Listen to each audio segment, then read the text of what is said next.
कल्याणपूर्व विधानसभेत फडणवीसांची आज सभा होणार आहे। संध्याकाळी 6 वाजता प्रचार सभेचं आयोजन करण्यात आले, तर सुलभा गायकवाडांच्या प्रचारासाठी फडणवीसांची सभा असून पदाधिकाऱ्यांकडून सभेची जय्यत तयारी करण्यात आली। राष्ट्रवादीचे स्टार प्रचारक भाऊ कदम पिंपरी विधानसभा मतदारसंघाचे उमेदवार अण्णा बनसोडे यांचा घरोघरी जाऊन प्रचार करतायत। नागरिकांचा अण्णांना मिळणारा प्रतिसाद पाहता त्यांना भरघोस मतं मिळणार असा विश्वास त्यांनी व्यक्त केला आहे। खडकवासला विधानसभा मतदारसंघाचे शरद पवारांच्या राष्ट्रवादी काँग्रेसचे उमेदवार सचिन दोडके यांच्या 3 कार्यकर्त्यांवर गुन्हा दाखल करण्यात आला। सभेची जाहिरात करून आचारसंहिता भंग केल्याप्रकरणी गुन्हा दाखल करण्यात आलेला आहे। पंतप्रधान नरेंद्र मोदींच्या 14 नोव्हेंबरला 3 जाहीर सभा होणार आहेत। छत्रपती संभाजीनगर, नवी मुंबई आणि मुंबईमध्ये मोदींच्या या 3 जाहीर सभा आहेत। महाराष्ट्रावर डल्ला मारणाऱ्या, हल्ला करणाऱ्या गुजरातच्या 2 खतरनाक व्यापाऱ्यांच्या विरुद्ध उद्धव ठाकरेंची लढाई सुरू आहे। नाव न घेता राऊतांनी मोदी आणि शहांवर पुन्हा एकदा हल्लाबोल केला। लोकांना लाथा घालणं ही भाजपची संस्कृती आहे। भाजपच्या नेत्यांना सत्तेची मस्ती आलेली आहे। पवारांच्या राष्ट्रवादीचे प्रवक्ते शरद गोरे यांनी रावसाहेब दानवे यांच्यावर हल्लाबोल केला। राहुल गांधी यांची बुलढाणा जिल्ह्यातील चिखलीची सभा रद्द झाली, मात्र नियोजित वेळेप्रमाणे गोंदियामध्ये सभा होणार आहे। महाराष्ट्रामध्ये महायुतीला 165 जागा मिळतील आणि पुन्हा एकदा महायुती सत्तेवर येईल असा विश्वास भाजपचे केंद्रीय महासचिव विनोद तावडे यांनी व्यक्त केला। ते सांगली भाजप उमेदवार सुधीर गाडगीळ यांच्या प्रचारासाठी आले असता पत्रकार परिषदेमध्ये बोलत होते। संभाजीराजे छत्रपती गेवराई यांनी बीडच्या दौऱ्यावर आहेत। उमेदवार पूजा मोरे यांच्यासाठी ते प्रचार सभा घेणार आहेत। मध्य नागपुरातील काँग्रेस उमेदवार बंटी शेळकेंचा प्रचार सुरू आहे। या प्रचाराच्या दरम्यान शेळकेंनी भाजपच्या प्रचार कार्यालयामध्ये जात कार्यकर्त्यांची आणि पदाधिकाऱ्यांची गळाभेट घेतली। बंटी शेळकेंचा गळाभेटीचा व्हिडिओ सध्या व्हायरल झाला। गडचिरोली जिल्ह्यामध्ये मल्टीमीडिया व्हॅनच्याद्वारे 3 विधानसभा मतदारसंघामध्ये जनजागृती सुरू करण्यात आली आहे। 80% मतदानाचं उद्दिष्ट गाठण्यासाठी कार्यालयामध्ये व्हॅनला हिरवा झेंडा दाखवत मार्गस्थ करण्यात आले आहे।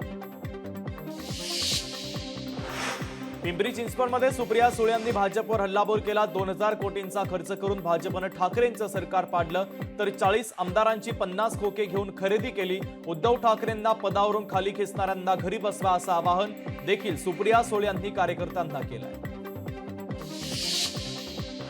रवी राणा विनाशकाले विपरीत बुद्धी आहेत, त्यांच्याबद्दल न बोललेलं बरं। स्वतःच्या बोलण्यातून ते त्यांच्या पत्नीच्या प्रभावाला कारणीभूत आहेत असा हल्लाबोल अजित पवार यांनी रवी राणा यांच्यावर केला। मी पण रवी राणा यांचं 2दा समर्थन केलं। देवेंद्र फडणवीसांनी योग्य पद्धतीनं रवी राणांना समजावून सांगितलं पाहिजे असा सल्ला देखील अजित पवार यांनी दिला आहे। म्हैसाळ सिंचन योजना बारमाही करणे आणि ध्येय असून यापुढे यासाठी प्रयत्न करतील असा विश्वास मिरज विधानसभा मतदारसंघातले भाजपचे उमेदवार आणि कामगार मंत्री सुरेश खाडे यांनी व्यक्त केला आहे। सत्ता त्यांच्या हातात आहे, सत्तेचा वापर कसा करावा हे त्यांनी ठरवलं आहे। विरोधकांना त्रास देणं हा एकंदरीत सत्ताधाऱ्यांचा दृष्टिकोन आहे। उद्धव ठाकरे यांच्या बॅग तपासणीवर शरद पवारांनी प्रतिक्रिया दिली।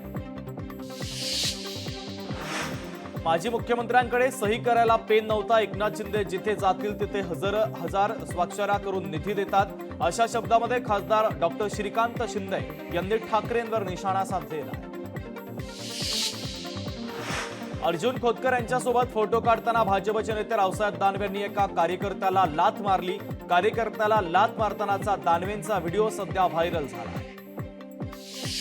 काँग्रेस प्रदेश अध्यक्ष नाना पटोले यांची पत्नी मंगला पटोले प्रचाराच्या मैदानामध्ये उतरल्यात। गावोगावी जात मंगला पटोले प्रचार करताना दिसतात।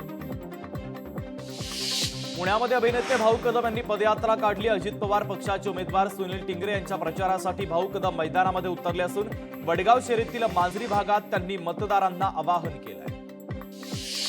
जातीच्या आधारावर जनगणना झाली पाहिजे अशी मागणी सरकारकडे केल्याचं रामदास आठवले यांनी सांगितलंय। सांगलीचे महायुतीचे उमेदवार सुधीर गाडगीळ यांच्या प्रचारासाठी ते सांगलीमध्ये आले असता प्रसार माध्यमांशी बोलत होते। इमर्जन्सीच्या काळामध्ये संविधानाची तोडमोड करण्याचं काम काँग्रेसनं केलं, मात्र भाजपच्या नावानं चोराच्या उलट्या बोंबा असं काम सुरू आहे। भाजपच्या विरोधात जातीयवाद आणि सांप्रदायिकतेचं जहर कालवत असल्याचं वक्तव्य नितीन गडकरी यांनी केलं। राज ठाकरे यांनी उद्धव ठाकरेंच्या विरुद्ध बोलताना भान ठेवावा असा खोचक सल्ला राऊतांनी दिला, तर ठाकरेंच्या बोलण्याला महाराष्ट्र किंमत देत नाही असा हल्लाबोल देखील राऊतांनी राज ठाकरे यांच्यावर केलेला आहे. महायुती पुन्हा सत्तेमध्ये येणार जो सर्वे आहे तो गौतम अदानी यांच्या कंपनीनं केला आहे. ही कंपनी सत्ताधारी पक्षाच्या बाजूची आहे तरी सुद्धा त्यांनी महायुतीला काठावरच बहुमत दिलंय. म्हणजे महाविकास आघाडीचीच सत्ता येणार असा दावा खासदार अमोल कोल्हे यांनी केला आहे. नवाब मलिक यांच्या विरोधामध्ये ईडीची याचिका अंतरिम जामीन रद्द करण्याची ईडीनं आता याचिकेच्या माध्यमातून मागणी केली आहे. जामिनाचा चुकीचा वापर होत असल्याचा आरोप देखील ईडीनं या याचिकेच्या माध्यमातून केलेला आहे.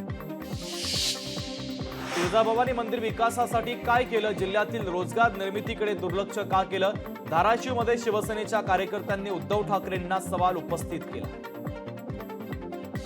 प्रीतम म्हात्रेंच्या विरोधामध्ये ठाकरेंच्या शिवसेनेच्या वतीनं निवडणूक आयोगाकडे तक्रार दाखल करण्यात आली. शेकापकडून होणाऱ्या अपप्रचाराबद्दल तक्रार दाखल करण्यात आली.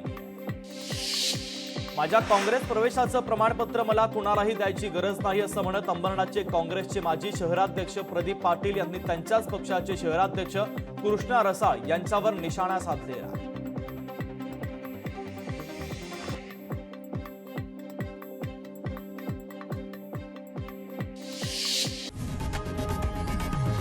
लोकशाही मराठी ऐका, पहा, जागरूक रहा.